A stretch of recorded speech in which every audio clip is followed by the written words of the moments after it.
Good evening again, and welcome to the 2012fad.com. I am your host for the evening. My name is Charlie Bluehawk.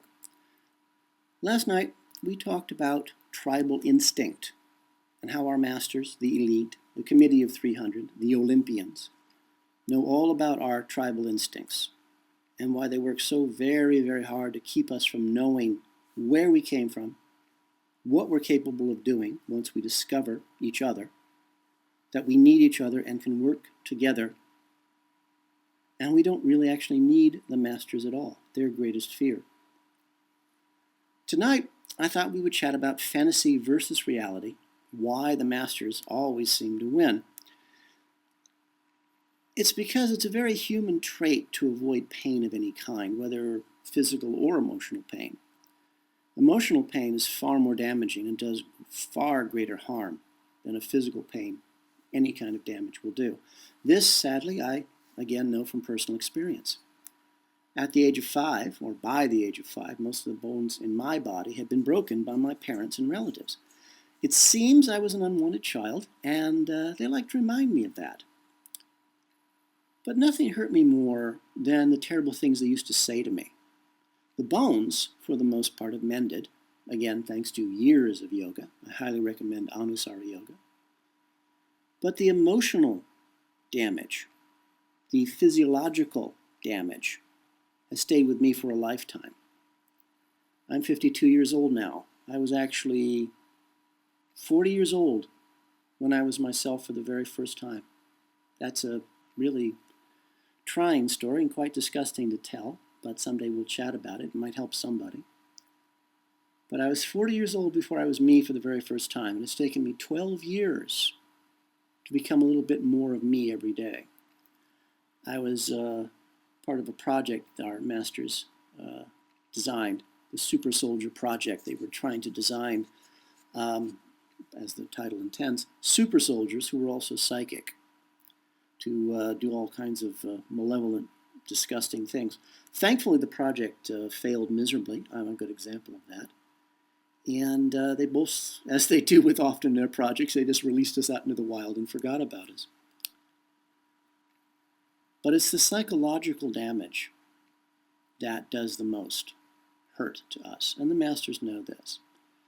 The masters know that a couple of very carefully selected words can render the strongest, the bravest of us into a puddle of ooze. Fight a warrior with a sword and you will lose every time, because that's his job. He knows his job, and he knows he's not going to give up because he knows what the consequences are. But if you break a warrior's heart, you break the man. Our masters know this.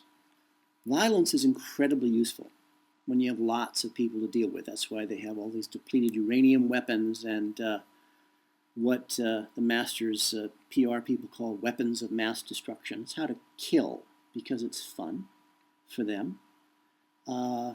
Inflicting pain on the innocent brings great joy to our masters. They actually feed on it. It's a great high for them. But what do you do about individuals who might rise up and defy you, who might rise up and become great leaders? Break the heart, kill the soul. Personally, my soul has died quite a few times. It's not really a problem. No, I've got a rental now. Who says money can't buy happiness? Oh, I'm making jokes again. I'm sorry. I was criticized for being humorous before. I have to be very serious now. So am I saying that I am a great leader? No, I'm not. If I was a great leader, you and I, frankly, would not be having this nice little chat right now, because if I was a great leader, the village would have been built decades ago. And we would all have settled into our routine, become tribe of people, knowing what our strengths and our weaknesses were, would settle into a routine, would have had a next generation born by this time in the village, and had hidden ourselves away up in the mountains. And we wouldn't be here chatting. Frankly, I wish that had happened. I wish I was a great leader. It would have made a tremendous difference in the last 40 some odd years of my life. So no, I am not a great leader. I'm more what you call target practice. Now, the bravest soul I know is the one who can say the words, I love you. That is someone who knows what is worth living for. That is someone who knows the value of life. And I will stand at their side no matter what. I've said it a few times myself, and I still have the scars to prove it. Sorry, humor again. I gotta stop that. But it takes a really special soul, a really unique person, to put all they have on the line, the emotional line, to say those three little words that frankly will separate you from heaven or hell. I know people who have been in love and just could never say those words. They couldn't do it. They were afraid. So rather than take the chance for happiness, they live an entire lifetime in sadness. They're unfulfilled as people. They hurt and they ache, but they are safe. They're safe inside of that fantasy. I know reality is frightening. Believe me, I understand. Reality is terrifying. But the thing about reality, or in other words, truth. Speak the truth, no matter what it is. And it scares the hell out of you. It scares the hell out of everybody else. But you know what? The moment passes, and then you're free, pretty much forever. Fantasy hurts you forever, because a fantasy is a lie. And all lies have to be supported by telling even more lies.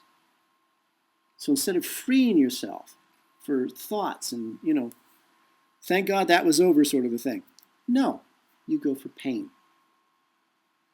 Fantasy means pain. Lying means pain.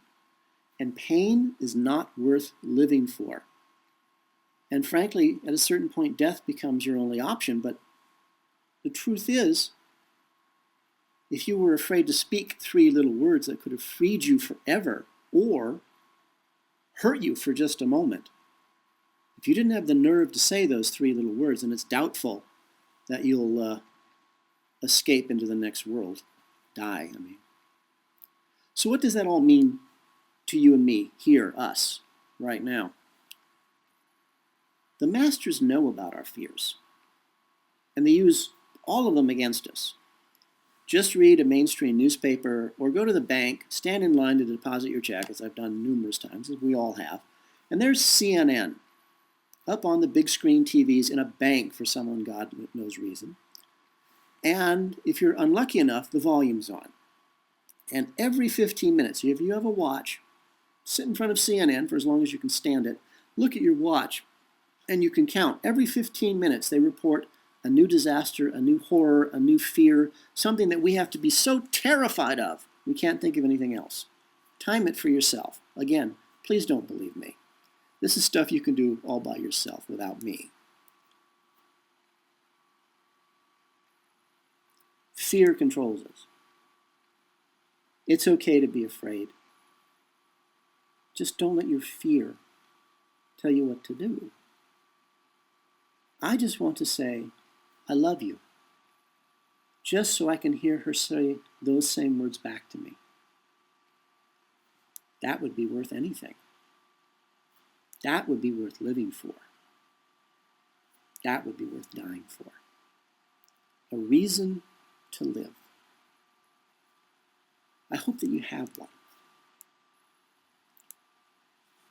For all of us here at the 2012 Fad, this is Charlie Bluehawk, wishing you a really good day, and please keep that good thought.